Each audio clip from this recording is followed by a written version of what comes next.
We wrote the song and we knew this is really cool because these lyrics are so different, for that kind of song. And I remember going to play it for my lead guy at Almo Irving. He goes, yeah, I don't get it. I was like, what's not to get? He says, I just don't get it. I says, women are going to love this song. It's like, run to me by any means necessary as fast as you can because I freaking love you. And I was so mad at him. And I walked out of his office, slammed the door. Baby, run, cut a path across the blue sky. Straight in a straight line, you can't get here fast enough. I went to the CMA Awards. Tony Brown came up to my table and he brings George to my table and he goes, I just want to thank you for saving my career. And it's not even out yet. I'm sitting there thinking, how has it saved your career? It's not even, I don't know if it's going to be a hit or not. The Songwriters. Hey y'all, I'm here today with my buddy Anthony Smith. Anthony is a songwriter from Oneida, Tennessee. Yes, sir. Is that right? Yeah. Been in Nashville many a year. Yeah. Has had tons of songs recorded by lots of major artists. And we go way back. And man, thank you for being here today. Pleasure to be here. Of all the songs you've had cut, what is the one that you're the proudest of? I like Tim McGraw's song called Kill Myself.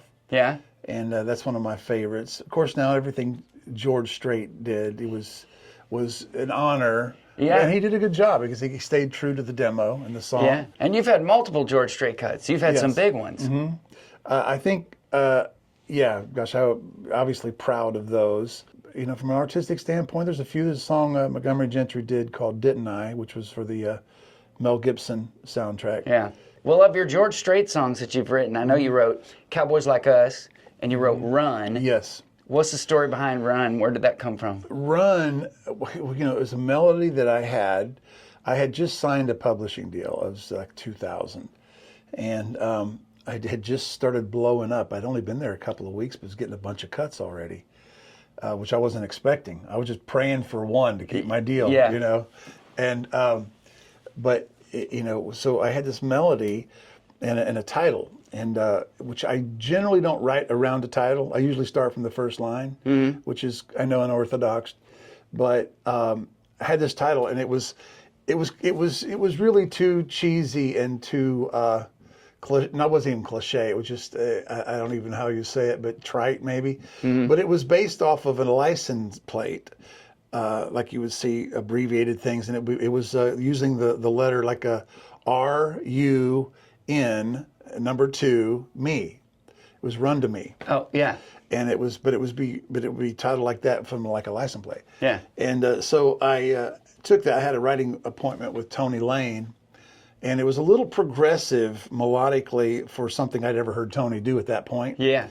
And but I threw it out anyway because I thought I wanted to write a rustic type lyric against that progressive melody. Yeah. And it ended up, we worked on it and worked on it. And finally, at the end of the day, he says, why don't we just say Run? I said, thank God, So I go home and I work on it, and I come up with most of a first verse, and I brought it into Tony, and it clicked. It went a direction now that says Run by any means necessary to get here. Yeah. And the interesting thing is, we wrote the song and we knew this is really cool because these lyrics are so different, for that kind of song. And I remember going to play it for Scott Gunter, who was my lead guy at Almo Irving at the time, which is Universal now. I went and played it for him because, I don't get it. I was like, what's not to get? He says, I just don't get it. I says, women are going to love this song. It's like, run to me by any means necessary as fast as you can because I freaking love you. Yeah. And he just didn't get it. And I was so mad at him. And I walked out of his office, slammed the door, and I was like, are you crazy? And anyway, so as I'm walking out and going to, fixing to go down the steps at Almo Irving, I get a phone call from Tony. We had just wrote this song, And Tony says, he goes, any way you can come over here and do do a recording of that acoustic guitar vocal?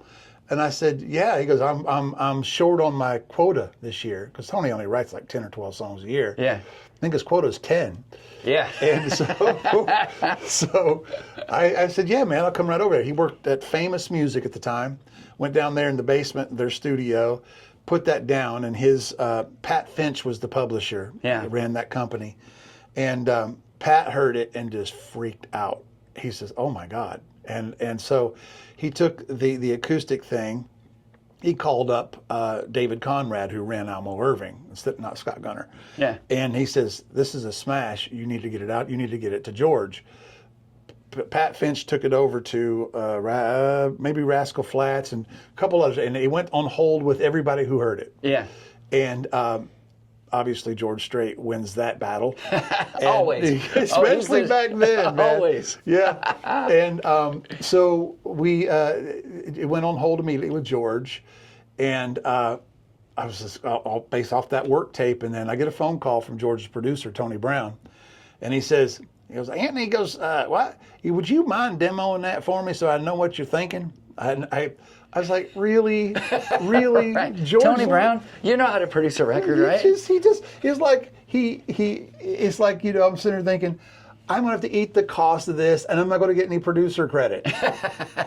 And I mean, it's just such a bad thing. But anyway, I'm appreciative that he cut the song. And and so I go in and I demo it. The demo turns out really good, and send it in, and he pretty much cops it to a T. Yeah. And even George's phrasing is a little different on that song. Yeah. Kind of what I was doing on the demo. Yeah. But it just turned out to be a big hit. It sold a lot of records, And what's so funny is, at the time, and this is crazy, I probably even shouldn't say this on tape, but George Strait, his last two records before that was like the all-time low for him. Oh, yeah? Yeah, so people were like questioning is this the end of his run? Yeah.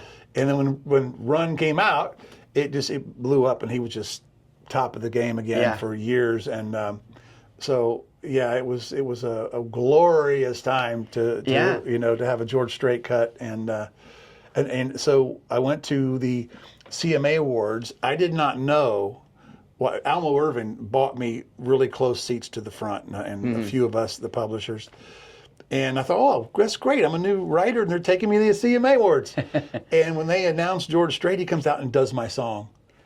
And I'm like, oh, my God, he's playing my song. And at that point, I haven't even heard the cut yet. Oh, wow. Yeah, so that means that they were going to single it that Monday. And so there was an after party, a CMA after party, and it was at the Hard Rock Cafe. And this is, I swear to God, this is the truth. He had to be being sarcastic. But so Tony Brown came up to my table. I was married at the time, and me and my wife were just sitting there in awe of all these artists around, because it was MCA's party. And he brings George to my table. And he goes, I just want to thank you for saving my career. And I was like... And it's not even out yet? He hasn't even came out yet. I'm sitting there thinking, how has it saved your career? It's not even... I don't know if it's going to be a hit or not. Yeah. But I only knew it was going to single because he performed it on the CMAs. Yeah. And, but yeah, it was a shock and awe. Yeah. You know what I'm saying? Here's George Strait at my table. And so I thought he was kidding, and I'm sure he was, but still, I think that's what was cool about Run, is that it was not like other George Strait songs that had been out before. Yes. It was something new and kind of fresh for him. It certainly was. And it did. It really did. I feel like energize his career at that point. Yeah, it stretched him stylistically. Yeah. I think that the lyrics fit him, and I think the melody was something that, like you said, that was the most progressive thing he'd done at that point. Yeah. And I remember that one of my favorite songs of his. I loved so many. The Chair and all those things. Yeah. But there was that one, Come to Expect It From You. Yeah. I loved that song because it was a little different at the time as well. And it was an amazing honor to be on his record. Yeah.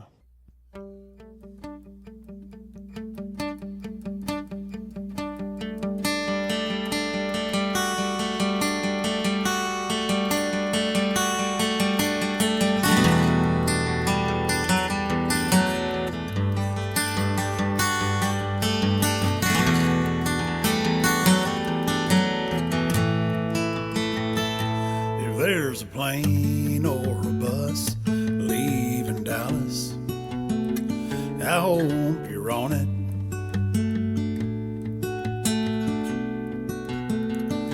If there's a train moving fast down the tracks, I hope you've caught it.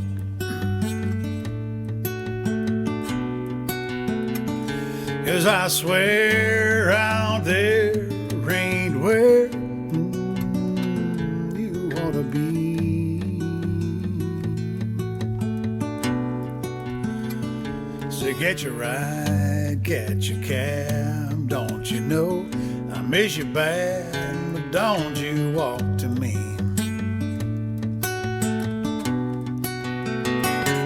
Baby, run, cut a path across the blue sky. Straight in a straight line, you can't get here fast enough. Find a truck, fire it up, lean on the gas and off the clutch. Leave Dallas in the dust. Yeah, I need you in a rush. So baby, run.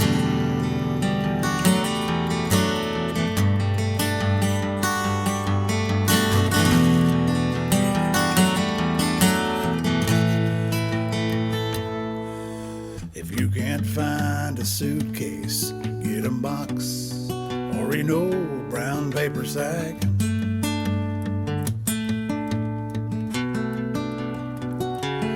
Pack it light, pack it heavy. Take a Ford, take a Chevy. Baby, just come back. There's a shortcut to the highway out of town. Why don't you take it?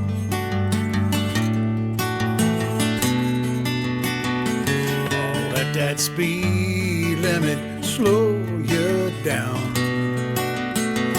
Go on and break it, break it, break it.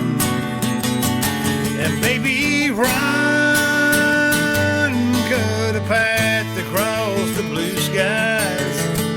Straight in a straight line, you can't get here fast enough.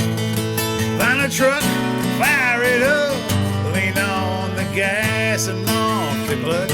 Leave Dallas in the dust. Yeah, I need you in a rush. So baby, run.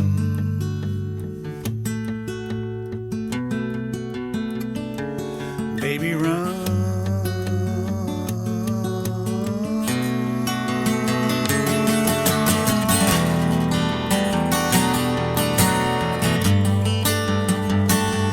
Baby, run.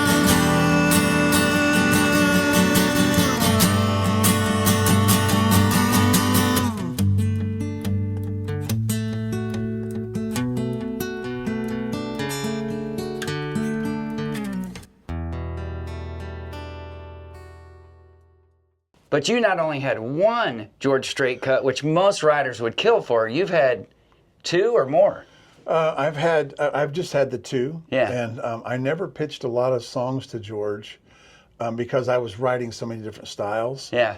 And the thing about it is when Run did well, the record was still putting singles out after Run, had went to be a hit. And I get a phone call from Tony. People who don't know who Tony Brown is, he was the president of MCA Records. He was the producer of George Strait and a whole lot of other artists from Winona to Brooks and Dunn, blah, blah, blah. He played with Elvis. He played piano for Elvis. And so he was a very powerful man at the time. And the fact that he was even calling me, I was just, so humbled by that. I just couldn't believe it. But he called me after the success of that, and they were about to start looking for songs for another record. Mm-hmm. And he called me and he said, he goes, hey, Anthony, I was in the middle of a writing session. And he says, he goes, hey, I got somebody who wants to talk to you. And he hands the phone to George Strait. And I've told this story a million times, but but I have to always say it because it was so funny how that it happened. And George said exactly what you were saying. He goes, I loved that song, run. It was so different for me. He goes, it was stylistically, and I love the lyrics, how the approach to it, and he goes, could you write me another song? And I said, well, I can try for sure. He goes, he goes, I want this song to be, he goes, I want it to be about my life in a roundabout way. He goes, because I don't do interviews with none of these talk shows or anything like that, late night shows. And he goes, and I don't do many interviews. He goes, so my fans are the best in the world. They deserve to know something, a glimpse, He goes, because they all think I'm a rodeo guy. He goes, and just basically ride horses all the time. He goes, but I said, well, tell me some stuff that you want them to know. But so he says, well, I actually, me and some of my friends will take a trip down to Mexico every year on our motorcycles, take our Harleys down there. And I thought, well, that sounds like an exciting, you can put some pictures in that. Yeah. And it was so funny is I had this melody. I had a record deal. I was on Mercury Records at the time, and I was touring, and on If That Ain't Country, and I was writing for a second record, and I had this melody already, and I thought, as soon as I talked to George, I thought, I was really writing this for myself, but George calls. You gotta go. So I took that melody and I come up with an idea called Cowboys Like Us, and I wanted to put it in a way without saying the word motorcycle, without saying hog or Harley or any of that, and find a creative way of doing that. So I started tinkering with it, and I ended up had a writing appointment like the next day, I think it was, with Bob DiPiero. Yeah.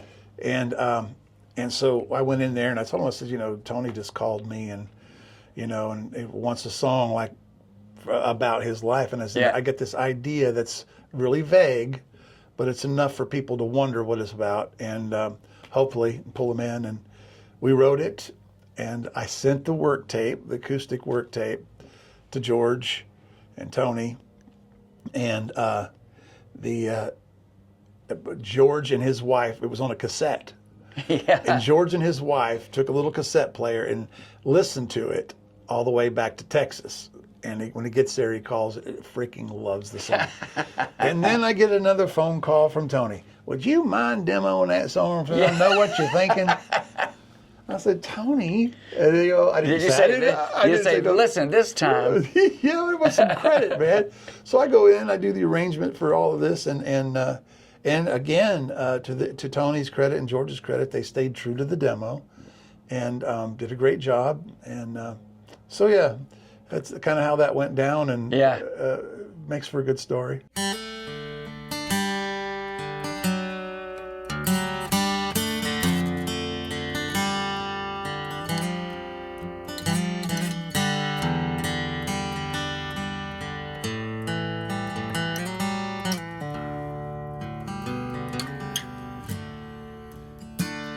Take off time to time with those crazy friends of mine. Head out on steel horses with wheels and we ride.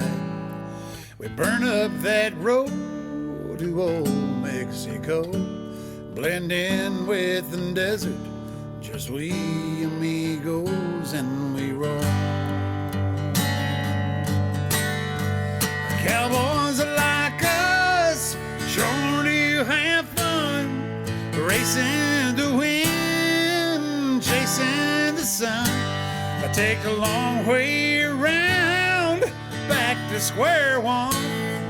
The day we're just outlaws out on the run. There'll be no regrets, worries and such for cowboys like us.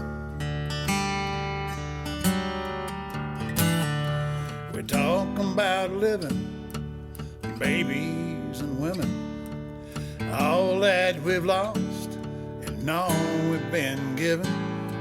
We sing about true love, lie about things we ain't done. Drink one more cold one, come on and get up and we roll. The cowboys are like us, sure do have fun, racing the wind, take a long way around, back to square one. The day we're as outlaws out on the run. There'll be no regrets, worries and such for cowboys like us.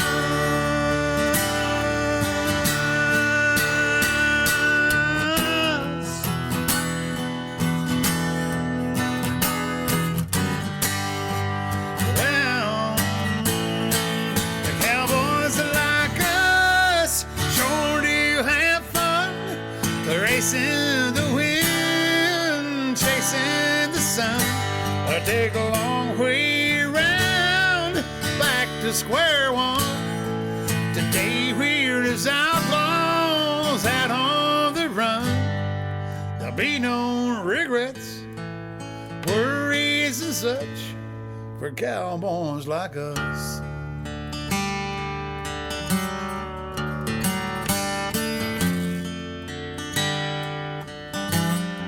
For cowboys like us.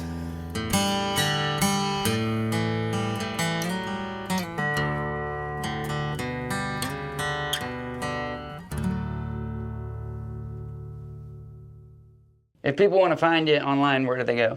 AnthonySmith.com is the website, and Facebook and all the other social media is Anthony Smith HQ, like in headquarters. Yeah. So you can reach me that way.